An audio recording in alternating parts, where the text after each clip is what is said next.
Is the glass half full or half empty? That's a question that's been around for seemingly forever, and the answers are always the same. If you're an optimist, it's half full, and if you're a pessimist, it's half empty. And your answer also has a tendency to dictate how you would answer that question. If you're an optimist, you would state ever so strongly that this glass is half full with water. And the rest of you, the pessimists, would say that it's half empty. This talk is incredibly boring, and haven't we heard this all before? And to answer the question, yes, you have heard this all before. This distinction's been around for a very long time.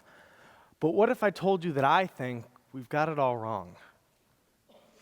For a moment, think of your life and who you are as a person, your openness with others, your patience, your general outlook on life. At this point, we know whether you're a positive or negative person, and that probably aligns with your perspective to the glass, half full or half empty.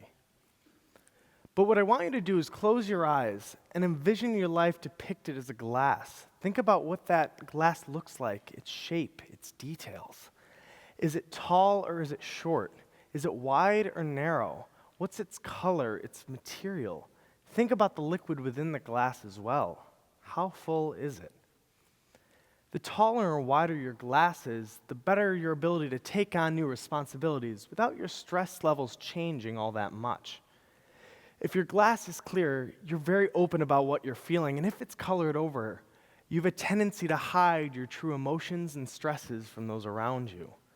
The material of your glass demonstrates your flexibility and resiliency, and the liquid inside is all the things currently in your attention.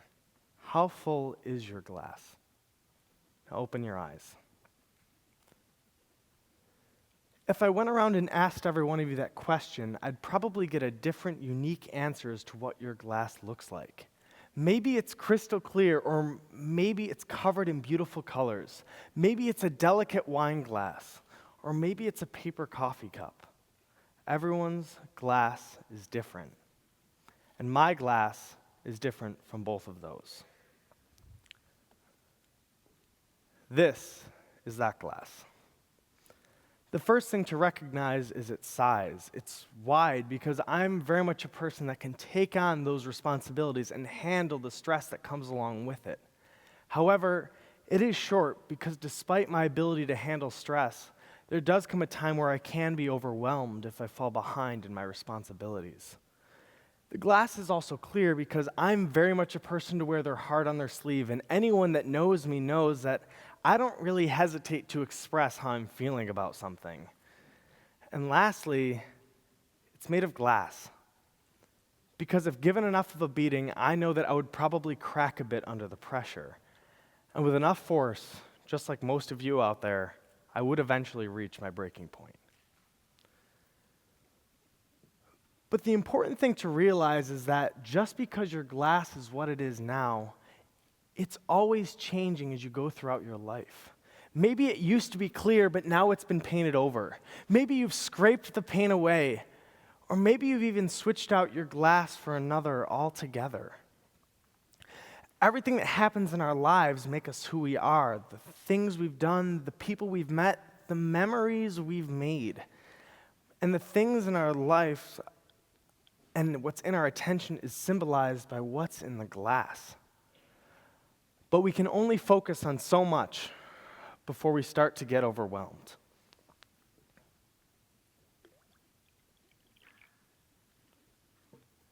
Now, how many of you are identifying with the glass? It's okay if you are. We've all been there. So many of us are incredibly overwhelmed with the things that we're doing, whether it's schoolwork, jobs and careers, friends and family, or maybe even that weekly meeting at Scrabble Club. Seemingly constantly, I see fellow students obsessing over the immense amount of pressure and commitments that they have. And for most of us, it's not the good things in our lives that take up the most space, it's the bad ones. The things we enjoy are easy. The whole reason we do them is so that we can distract ourselves from all the bad things happening. Because when we have bad things on our minds, they tend to consume us and arrest our attention from everything we enjoy and the things that are necessary to us. But I have this incredible technique for relieving all of the negative stresses in your life. It's going to seem a bit crazy, but I'm telling you, it works.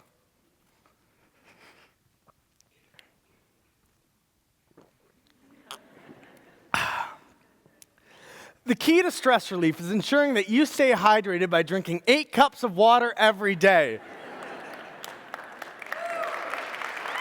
Yeah, telling you. That was great. See you.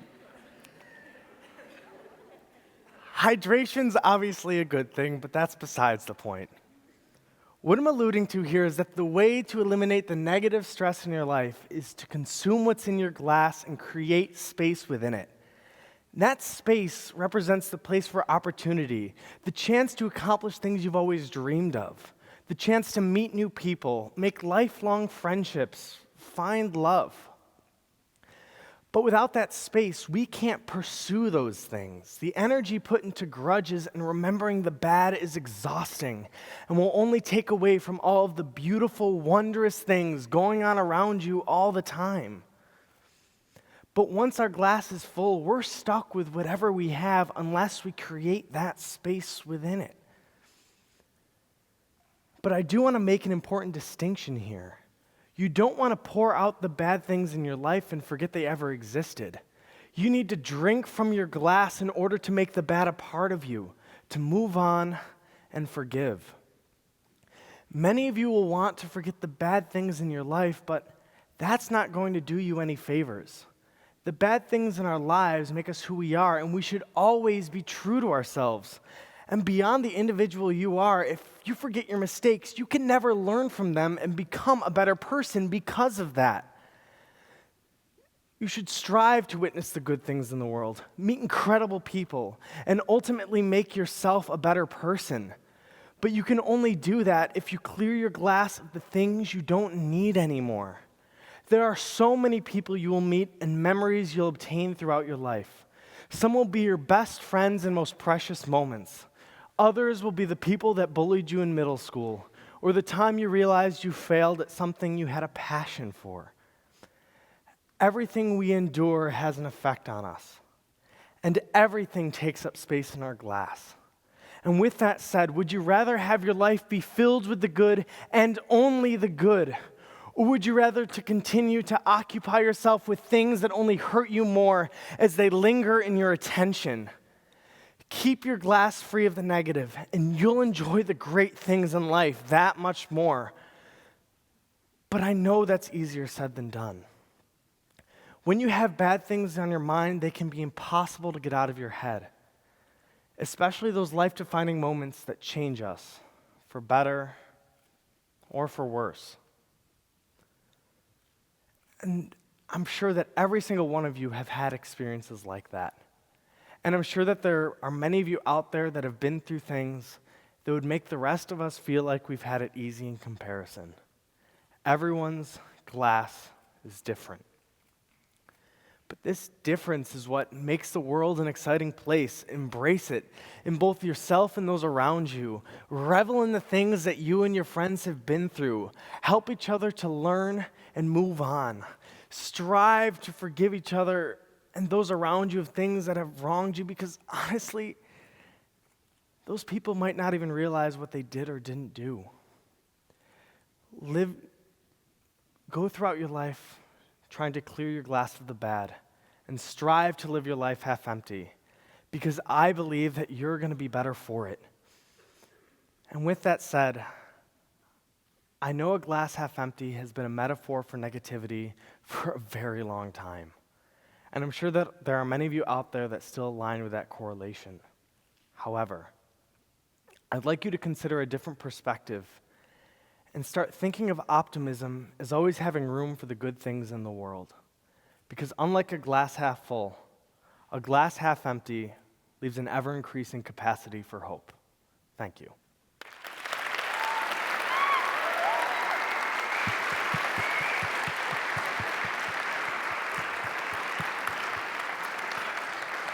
Wow. Good job. Thank you. So, Stone, I have to ask, are you staying hydrated? But Yes. seriously, Yes, yes. in all seriousness, that was just very inspiring. And Thank you.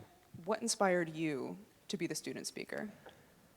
So I've applied to be the student speaker before. I applied last year, but I didn't really have that idea that was really centralized to really make a difference in other people's lives. And this idea popped into my head this past fall, and I just kind of ran with it. And I applied again because I wanted to spread an idea that could help others improve their lives and just make their lives easier.